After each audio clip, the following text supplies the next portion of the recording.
el día más famoso de la historia. Podría haber sido calculado 500 años antes de que ocurriera. No como una metáfora, no como una interpretación, como una fecha, un día exacto. El 10 de Nisán del año 33. El día en que un hombre entró a Jerusalén mientras miles gritaban «Hosana», sin entender que estaban participando en un evento que alguien había descrito con siglos de anticipación. Pero aquí está el problema. Si ese cálculo es real, entonces el Domingo de Ramos no fue espontáneo, fue programado. Y eso cambia completamente lo que crees que ocurrió ese día y lo que podría estar ocurriendo ahora. Para entender lo que ocurrió el 10 de Nisán del año 33, hay que entender primero lo que era Jerusalén en ese momento. No la Jerusalén de las postales, la Jerusalén real.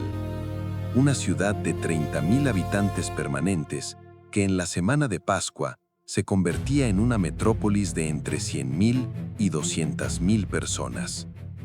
Los peregrinos llegaban de toda la diáspora judía, de Babilonia, de Egipto, de Roma, de Persia. Algunos habían caminado semanas.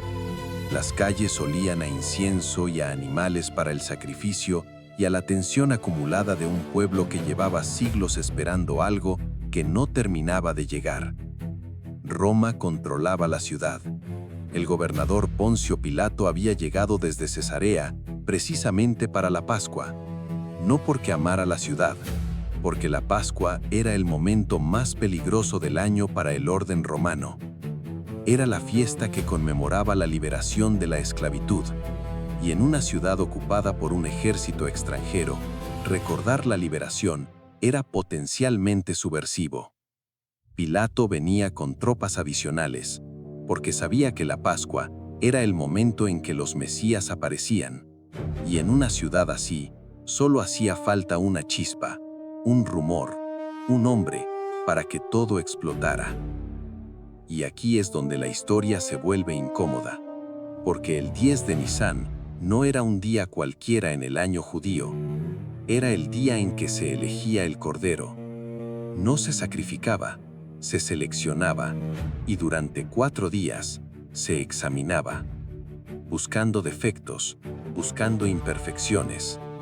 El libro de Éxodo, capítulo 12, lo establecía así desde el tiempo de Moisés. El día 10 del mes, cada familia apartará un cordero. Lo guardará hasta el día 14, y en ese día lo sacrificará. Ese ritual tenía un propósito preciso. 4 días de examen público garantizaban que el animal era sin mancha, que no había defecto que invalidara el sacrificio, que todo el mundo podía ver que lo que se ofrecía era perfecto. Ahora piensa esto. Un hombre entra ese día a Jerusalén, el 10 de Nisán, el día de la selección del Cordero. La multitud lo señala. Los líderes religiosos lo examinan en el templo durante 4 días. Hacen todo lo posible por encontrar un defecto, por encontrar una razón para descalificarlo. Y el día 14 de Nisán, muere. Esa superposición entre el ritual y el evento es lo que los teólogos llaman tipología profética. El Éxodo, describiendo siglos antes, en forma de ritual, lo que el año 33 haría concreto en forma de historia. No como metáfora vaga, como correspondencia estructural punto a punto. El mismo día, el mismo proceso de examen, el mismo desenlace. Y lo que ocurre cuando haces el cálculo de Daniel no encaja con la historia convencional. Daniel no dio una metáfora, dio un número. 70 semanas están determinadas sobre tu pueblo y sobre tu santa ciudad, dice el texto del capítulo 9. 70 semanas, no de días, de años. 69 semanas de esas 70, dice el texto, desde el decreto para restaurar Jerusalén hasta el Mesías príncipe. 69 semanas de años, 483 años, ni uno más, ni uno menos. y no años de 365 días, años proféticos de 360 días, el calendario lunar que Israel usaba. El punto de partida que los historiadores identifican con mayor consenso es el decreto del rey Artajerjes I que autorizó a Nehemías a reconstruir Jerusalén. Ese decreto está datado en el año 444 a.C. Toma ese punto de partida, agrega 483 años proféticos de 360 días, convierte al calendario solar y llegas al año 33 de la era común, al mismo mes, al mismo evento. Un hombre intentó verificar este cálculo, no un teólogo, no un pastor buscando confirmar su fe, un detective, Sir Robert Anderson, director del Departamento de Investigación Criminal de Scotland Yard a finales del siglo XIX. El hombre cuya formación profesional era encontrar errores, cuya carrera dependía de no aceptar afirmaciones sin verificación independiente. Pasó años trabajando en este cálculo, no con fe, con metodología policial. Consultó registros astronómicos del período para determinar con precisión las fechas del calendario judío del siglo I. Verificó las fechas de los decretos persas con las fuentes históricas disponibles. Calculó la conversión entre el año profético de 360 días y el año solar con la precisión que su entrenamiento exigía. Publicó en 1894 un libro titulado El príncipe que ha de venir, donde documentó ese proceso de verificación. Su conclusión fue que el cálculo apuntaba al 6 de abril del año 32 o 33 de la era común, la entrada triunfal de Jesús a Jerusalén. Ese cálculo ha sido disputado, refinado y debatido durante 130 años.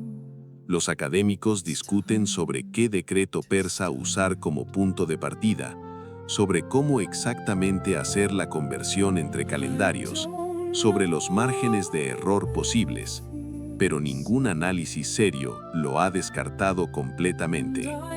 Y la pregunta que ese cálculo genera no es teológica, es matemática. ¿Cómo describió Daniel en el año 539 a.C., con una precisión de días, el momento en que un hombre específico entraría a una ciudad específica 500 años después? Un director de Scotland Yard pasó años verificando este cálculo día por día, usando registros astronómicos del período, y no pudo descartarlo. Si eso te detiene, hay más episodios en este canal que construyen este mismo tipo de análisis. Suscríbete para no perder el siguiente. Pero lo más inquietante ocurre en el momento más inesperado. Cuando Jesús llegó a la cima del Monte de los Olivos y vio Jerusalén extendida abajo de él, en el momento que debería haber sido el pico de la celebración, hizo algo que nadie esperaba. Lloró. No una lágrima discreta, un llanto convulsivo, un sollozo profundo. El término griego que Lucas usa, eklaio, describe un llanto público e incontrolable. No la emoción contenida de alguien que se conmueve, la expresión física de un dolor que no puede retenerse. Mientras la multitud gritaba, él estaba viendo algo que nadie más podía ver. No una victoria, una catástrofe. El texto de Lucas capítulo 19 describe lo que dijo mientras lloraba. Vendrán días sobre ti, cuando tus enemigos te rodearán con vallado, y te sitiarán, y por todas partes te estrecharán, y no dejarán en ti piedra sobre piedra. Eso fue dicho en el año 33. En el año 70, las legiones romanas bajo el mando de Tito sitiaron Jerusalén, la rodearon con un vallado, exactamente como el texto describe. Construyeron una empalizada de madera alrededor de toda la ciudad, para impedir que nadie escapara. Destruyeron el templo. No dejaron piedra sobre piedra.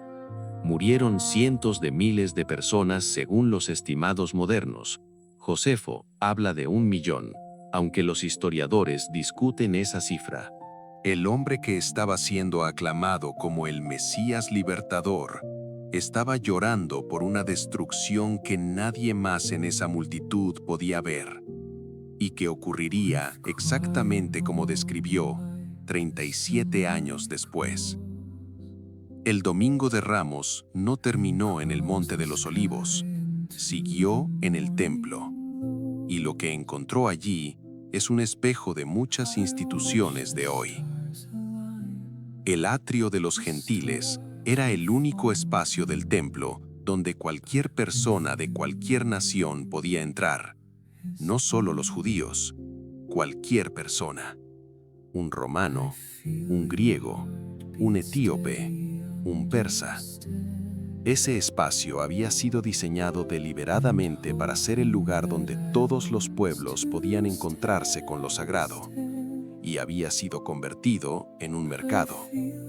Los cambistas operaban allí porque la moneda romana con la imagen del emperador no podía usarse en el templo. Debía cambiarse por moneda del templo, y la tasa de cambio era, según los textos rabínicos de la época, considerablemente superior a cualquier tasa de mercado. Los vendedores de animales para el sacrificio operaban dentro del recinto porque era más conveniente para los peregrinos que llegaban de lejos que traer sus propios animales, y los precios eran correspondientemente elevados. El resultado era que el único espacio sagrado accesible para los no judíos había sido ocupado por una operación comercial que hacía imposible cualquier cosa que se pareciera a la oración. Jesús volcó las mesas, soltó las palomas y citó a Isaías 56. Mi casa será llamada casa de oración para todos los pueblos. Esa frase tiene dos partes que raramente se mencionan juntas. Casa de oración para todos los pueblos. No solo para Israel, para todos. Lo que Jesús reclamó ese día no fue solo autoridad religiosa, fue el espacio sagrado que había sido entregado a quienes lo habían convertido en otra cosa. Y el reclamo fue en nombre de los que habían sido excluidos, los de afuera, los que no eran del grupo correcto, los que necesitaban ese espacio precisamente porque no tenían acceso a los otros. Hay una persona que quiero que imagines. Tiene 58 años. Vive en el barrio de Boyle Heights, en el este de Los Ángeles. Llegó de Escuintla, Guatemala, hace 30 años. Trabaja como supervisor de mantenimiento en una empresa de logística en el puerto de Long Beach. Tiene 3 hijos nacidos en California.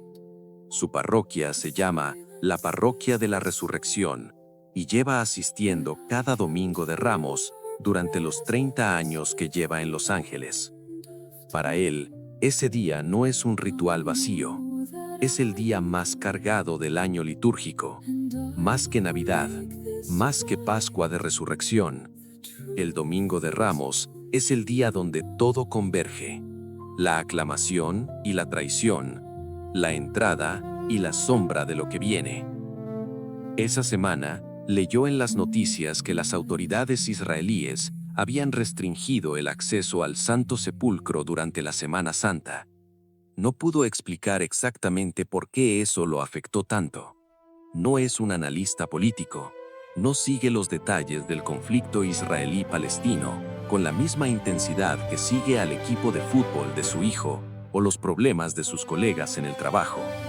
Pero cuando leyó esa noticia, sintió algo que no era exactamente tristeza, ni exactamente enojo. Era algo más parecido a una ruptura. Sabe algo que los modelos geopolíticos raramente capturan, que hay lugares en el mundo que no son solo geografía, son el punto exacto donde la historia y la fe se tocan. Donde lo que ocurrió hace 2000 años sigue siendo presente para millones de personas vivas hoy. Y cuando esos lugares son restringidos, algo más que el acceso físico es bloqueado. Algo más difícil de medir, pero igualmente real. El mapa del conflicto del Medio Oriente de 2026, superpuesto sobre la misma geografía. El Monte de los Olivos, desde donde Jesús entró a Jerusalén el 10 de Nisán del año 33. Hoy, ese mismo monte está en el centro geopolítico más disputado del planeta. Israel lo controla. Palestina lo reclama. La comunidad internacional no se pone de acuerdo sobre su estatus. Y los textos proféticos que describen el desenlace final de la historia convergen, una y otra vez, en ese mismo punto geográfico. No en otro lugar, en ese. El mismo Monte de los Olivos, el mismo Valle del Cedrón, la misma ciudad de Jerusalén extendida al occidente. Zacarías, escribiendo aproximadamente en el año 520 a.C., describe en el capítulo 14 el escenario del tiempo final. Y sus pies estarán en aquel día sobre el Monte de los Olivos, que está enfrente de Jerusalén, al oriente. El mismo Monte de los Olivos desde donde Jesús lloró en el año 33. El mismo Monte de los Olivos que hoy está en el corazón del conflicto que este canal ha analizado en sus episodios sobre Ezequiel 38, sobre el programa nuclear iraní, sobre el pacto trilateral de enero de 2026. La geografía del tiempo final en Zacarías es idéntica a la geografía del Domingo de Ramos. Dos entradas al mismo lugar, 2000 años de distancia. Y en el punto exacto donde ambas convergen, el conflicto más peligroso del mundo actual. ¿Qué hacemos con todo esto? Hay tres posiciones que este canal puede sostener con honestidad. La primera es el escepticismo informado.